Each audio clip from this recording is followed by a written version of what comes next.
Hello students. आज का हमारा टॉपिक है electric potential at a point due to a short dipole. हमें इलेक्ट्रिक पोटेंशियल कैलकुलेट करना है। ये हमारे पास एक शॉर्ट डायपोल है ए बी। ए पे माइनस क्यू चार्ज, बी पे प्लस क्यू चार्ज और इलेक्ट्रिक पोटेंशियल पॉइंट पी पे कैलकुलेट करना है। पॉइंट पी एक जनरल पॉइंट है जिसके कोऑर्डिनेट्स हैं r, थीटा। इसका मतलब है कि ओरिजिन से थीटा डायपोल मोमेंट वेक्टर के साथ थीटा एंगल बनाते हुए r डिस्टेंस पे एक पॉइंट। तो इलेक्ट्रिक पोटेंशियल क्योंकि स्केलर क्वांटिटी है और ये सुपरपोजिशन प्रिंसिपल फॉलो करता है, इसलिए इलेक्ट्रिक पोटेंशियल निकालने के लिए हम पोटेंशियल एट पी के लिए सुपरपोजिशन प्रिंसिपल लगाएंगे। Potential due to minus Q charge plus potential due to plus Q charge. तो पॉइंट चार्ज का फॉर्मूला लगा के हमने माइनस क्यू का पोटेंशियल लिखा 1/4 माइनस क्यू अपॉन एपी, और पॉइंट चार्ज का फॉर्मूला लगा के हमने प्लस क्यू का पोटेंशियल लिखा 1/4 क्यू अपॉन बीपी। तो इसमें से हम Q और 1/4 कॉमन ले लेते हैं, तो ये आ जाता है 1/Vp माइनस 1/Vp। देखिए पोटेंशियल लिखते हुए चार्ज का साइन साफ डालना होता है। तो Vp को हम R2 लिख लेते हैं और Ap को हम R1 लिख लेते हैं। तो this is 1/4 Q 1/R2 minus 1/R1। तो R1 वेक्टर क्या होगा? अब हमारा अब पूरा टारगेट अगला ये रहेगा, क्योंकि R1 और R2 हमने इंट्रोड्यूस किए हैं, तो हम R1 और R2 को R ए और थीटा की टर्म में एक्सप्रेस कर पाए। तो R1 वेक्टर को हम लिख सकते हैं, R1 वेक्टर को हम लिख सकते हैं AO vector plus OP vector. तो AO वेक्टर जो है और OP वेक्टर, इनके बीच का एंगल जो है वो थीटा है। तो हमारे पास R1 का मैग्नीट्यूड हो जाएगा AO square plus OP square plus 2AO OP cosine of theta under. अब देखिए R1 हो जाएगा हमारे पास ए स्क्वायर, ए को ए लिख लिया, ओपी को आर लिख लिया, A square plus R square plus 2AR cos theta under. So R1 will be equal to, R इसमें से कॉमन ले लें, ये आ जाएगा A square by R square plus 1 plus 2A by R cos theta raise to power 1/2। Students, हम सारा कुछ शॉर्ट डायपोल के लिए कर रहे हैं। शॉर्ट डायपोल के लिए ए आर से बहुत कम होता है, यानी ए बाय आर 1 से बहुत कम होगा। तो हम ए स्क्वायर बाय आर स्क्वायर को नेग्लेक्ट कर सकते हैं इन कंपैरिजन विद 1। तो 1 के मुकाबले में A square by R square neglect करें तो हमारे पास R1 की वैल्यू आ जाती है R1 plus 2A by R cos theta raise to power 1/2। So students, यहां तक हमने जो है सॉल्व कर लिया, लेकिन देखिए हमें क्वेश्चन में हमें जो रिजल्ट में 1/R1 चाहिए, तो इसका रेसिप्रोकल ले लो। रेसिप्रोकल में यहाँ पावर -1/2 हो जाएगी। अब क्योंकि a बाय आर 1 से बहुत छोटा है और कोस थीटा भी 1 से छोटा है, इसलिए वो जो बायनोमियल एक्सपेंशन होता है 1 plus x raise to power n is equal to 1 plus nx, provided mod of x is far more less than 1, वो बिल्कुल अप्लाई हो जाता है, तो हम वो बायनोमियल लगाएं तो -1/2 आके आ जाता है। सॉल्व करके आ जाएगा 1/R1 is 1/R1 minus a by R cos theta. हम इस इक्वेशन को इक्वेशन नंबर 2 कह देते हैं। स्टूडेंट्स, उसके बाद अब हमारा टारगेट होगा कि हम R2 कैलकुलेट करें। तो R2 कैलकुलेट करने के लिए हम जो है ये वेक्टर लिखते हैं BP वेक्टर। सो R2 वेक्टर जो है दैट इज इक्वल टू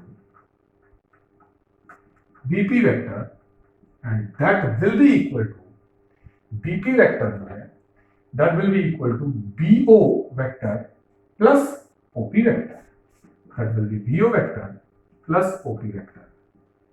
तो अब हम R2 का मैग्नीट्यूड लिखते हैं, that is BO square plus OP square plus 2 times BO into OP into ये BO वेक्टर और OP वेक्टर में एंगल क्या हो जाएगा? 180 minus theta. So that will B cosine of 180 minus theta. और स्टूडेंट्स, आपको पता ही है कि cosine of 180 minus theta minus cos theta होता है। BO A है, OP R है, तो यहाँ 2AR यहां आ जाएगा माइनस कोस थीटा। तो ये माइनस आगे आ गया, तो हमारे पास इसमें से R कॉमन लेने के बाद बच गया कि R2 is equal to R A square by R square plus 1 minus 2A by R cos theta raise to power 1/2। फिर से शॉर्ट डायपोल है, तो हम इसको R2 को लिख सकते हैं R1 minus 2A by R cos theta raise to power 1/2। लेकिन हमें 1/R2 चाहिए, तो रेसिप्रोकल लें, तो this will be 1 plus 1 by R 1 minus 2a by R cos theta raise to power minus 1 by 2। अब स्टूडेंट्स फिर से मानों में लग जाएगी, तो 1 by r2 will be equal to 1 by r 1, यहाँ माइनस 1 बाय 2 है तो that will be minus of minus 1 by 2, तो ये 2 और 2 कट के ये प्लस बन जाएगा। सो अब ये रिजल्ट जो है मैं यहाँ लिख रहा हूँ, आपके पास जो रिजल्ट है ये यहाँ लिख लेते हैं कि हमारे पास 1 बाय r2 की वैल्यू आ जाती है 1 by r 1 plus a by r cos theta. तो स्टूडेंट्स ये दोनों रिजल्ट्स जो हैं हम सब्स्टिट्यूट करते हैं इस इक्वेशन नंबर 1 में, ये कॉल इट इक्वेशन नंबर 3। तो 2 और 3 को 1 में सब्स्टिट्यूट करते हैं, तो पुट 2 एंड 3 इन 1 से 1 में सब्स्टिट्यूट करते हैं, तो पोटेंशियल एट पॉइंट P बनेगा 1 by 4 pi epsilon naught Q 1 by BP को आपने लिख लिया 1 बाय R2, 1 बाय R2 को आपने लिख लिया 1 by R 1 plus a by r cos theta, और इधर माइनस 1 बाय r1 को minus 1 by r 1 minus a by r cos theta, ये यहां सब्स्टिट्यूट कर देंगे 1 minus a by r cos theta,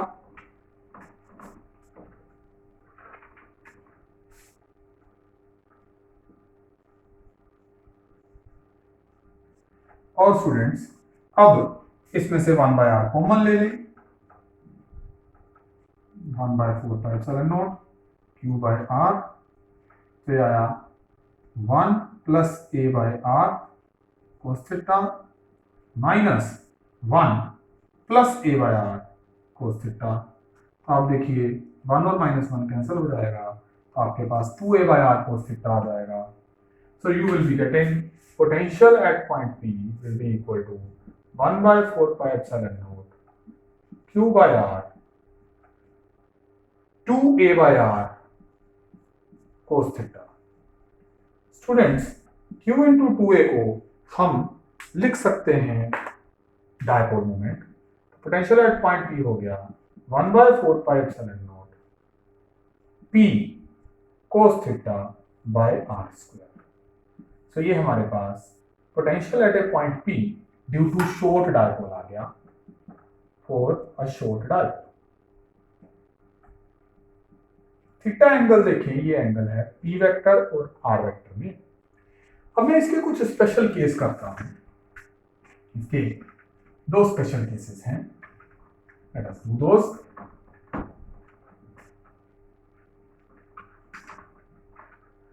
so special case 1, पहला special case on axial line, on axial line.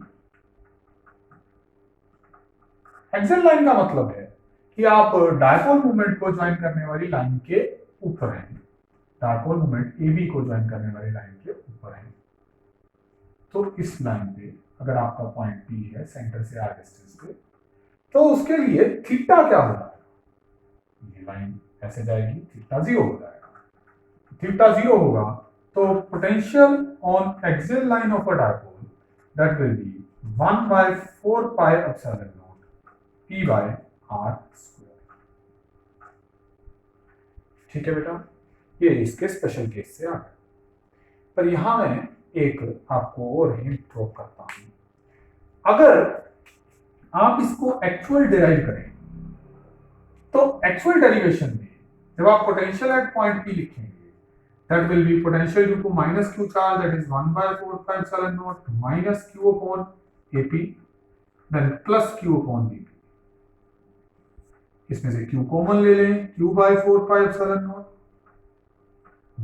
1 by BP, BP will be R minus A, ये A है, R में से A निकालो तो BP आएगा।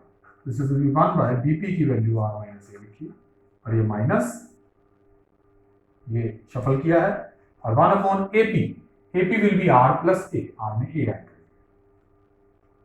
इसको आप सिंप्लीफाई करेंगे तो ये बनेगा Q by 4 pi epsilon naught, LCM लेने के बाद डिनोमिनेटर में आ जाएगा R square minus A square, और न्यूमरेटर में आ जाएगा r प्लस के माइनस r प्लस के, r और माइनस r कैंसल, तो q इंटू 2a जो है that will become q into 2a जो है that will become dipole moment. तो आपके पास पोटेंशियल बना 1/4πε0 p upon r square minus a square. थोड़ा सा डिफरेंट लगता है इससे, क्योंकि ये फार्मूला में अभी तक मैंने शॉर्ट डायपोल की कंडीशन नहीं लगाई।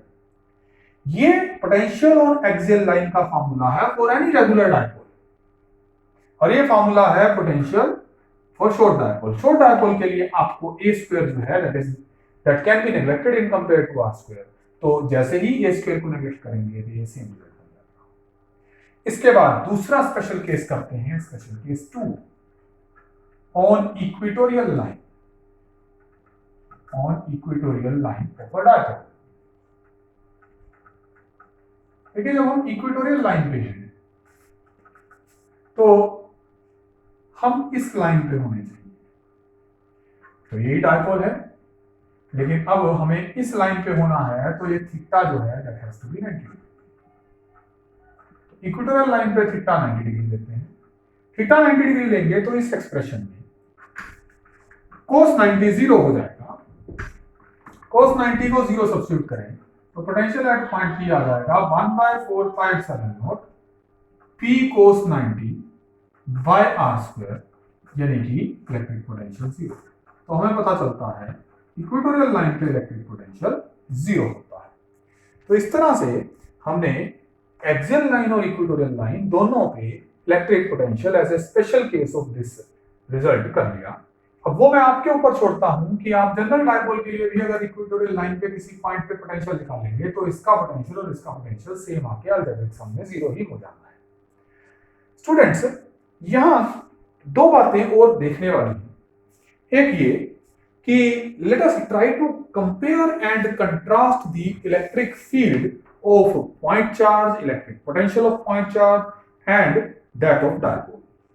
सो हम एक छोटा सा टेबल बनाते हैं, हमसे वो पेपर में पूछता है what is contrasting feature of electric potential of a dipole. So उस कंट्रास्टिंग फीचर को डिस्कस करने के लिए आप देखिए मैं यहां पॉइंट चार्ज और फिर यहां डायपोल, इन दोनों के लिए इलेक्ट्रिक फील्ड और इलेक्ट्रिक पोटेंशियल के फॉर्मूलाज रिकॉल करता हूं। देखिए जो पॉइंट चार्ज का इलेक्ट्रिक फील्ड है वो inversely proportional to r square था, 1/4πε0 q बाय r स्क्वायर। और पॉइंट चार्ज के लिए जो इलेक्ट्रिक पोटेंशियल है वो इनवर्सली प्रोपोर्शनल टू r है, 1/4πε0 q बाय r। और अगर डायपोल के लिए देखें तो डायपोल के लिए पॉइंट चार्ज के लिए पोटेंशियल जो है वो पॉइंट चार्ज के लिए इलेक्ट्रिक फील्ड, पॉइंट चार्ज के लिए डायपोल का इलेक्ट्रिक फील्ड जो था वो r³ के प्रोपोर्शनल था, 1/r³। और पोटेंशियल तुमने अभी देखा ये 1/r² के प्रोपोर्शनल है। इसी तरह से स्टूडेंट्स एक और एंटिटी होती है जिसे हम कहते हैं क्वाड्रपोल। क्वाड्रपोल जो है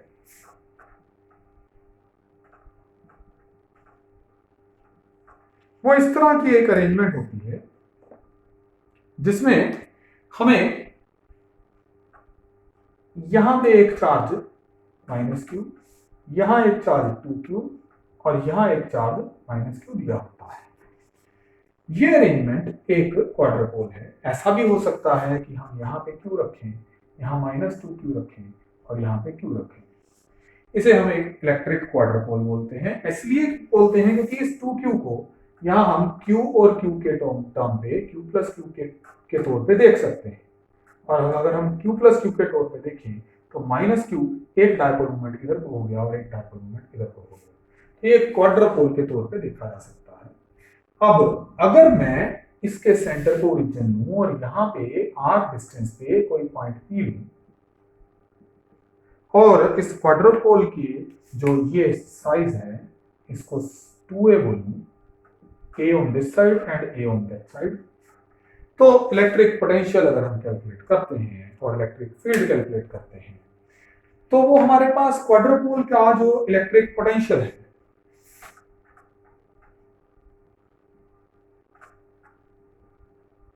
क्वाड्रुपोल का जो इलेक्ट्रिक पोटेंशियल है वो inversely proportional to R cube आएगा और क्वाड्रुपोल का इलेक्ट्रिक फील्ड जो है वो inversely proportional to R power 4 है।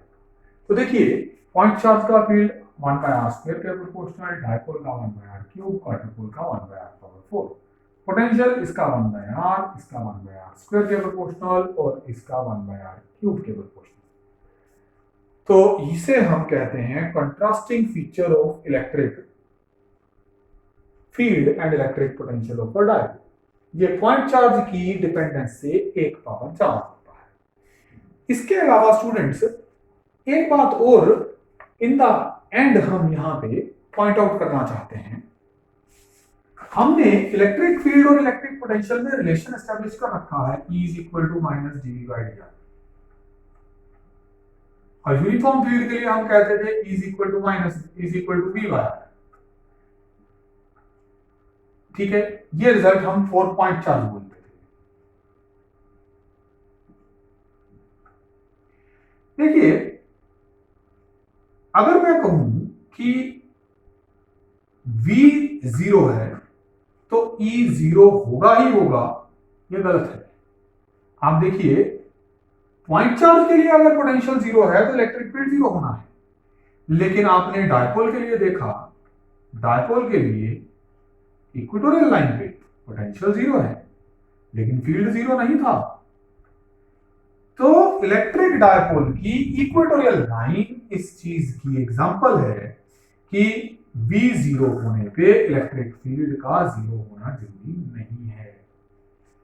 अच्छा, क्या उल्टा हो सकता है कि इलेक्ट्रिक फील्ड तो 0 हो जाए पर V जो है वो नॉन 0 हो जाए? यस, ये भी है। जो होलो स्फीयर होता है, होलो चार्ज स्फीयर, आप उसका कर चुके हैं, उसके अंदर इलेक्ट्रिक फील्ड 0 होता है लेकिन अंदर पोटेंशियल 0 नहीं होता। ठीक है, पोटेंशियल 0 क्यों नहीं है? एक्सप्रेशन अगर नहीं भी किया तो कोई बात नहीं, पोटेंशियल अगर यहां पे मुझे सेंटर पे निकालना है तो it is work done bringing the charge from infinity to the centre. तो इंफिनिटी से सरफेस तक आने के लिए तो वर्क करना ही पड़ता है। तो आगे वर्क हुआ कि ना हुआ, मेरे पास एक फाइनाइट वैल्यू तो आ ही नहीं, शुरू हो ही ना पोटेंशियल की। तो पोटेंशियल अगर इंफिनिटी से यहां तक चार्ज को, यूनिट टेस्ट चार्ज को लाने के लिए वर्क करना पड़ा, तो यहां से अंदर लाने के लिए अगर ना भी करना पड़ा तो भी पोटेंशियल की फाइनाइट वैल्यू रह जाएगी। तो हम ये कह सकते हैं कि दोनों तरह की सिचुएशंस पॉसिबल हैं। जरूरी नहीं कि E होगा तभी V होगा या V होगा तभी E होगा। E 0 हो तो भी पॉसिबिलिटी है कि V नॉन 0 होगा और V 0 हो तो भी पॉसिबिलिटी है कि E नॉन 0 होगा। तो इसके साथ ही हम इलेक्ट्रिक पोटेंशियल के एक्सियल लाइन, इक्वेटोरियल लाइन और एट एनी पॉइंट पे जो इलेक्ट्रिक पोटेंशियल के वेरियस फॉर्मूलाज हैं सब कंप्लीट डिराइव कर लेते हैं। ये आप डेरिवेशन इंपॉर्टेंट है, ध्यान से इसको प्रिपेयर करिए। Thank you.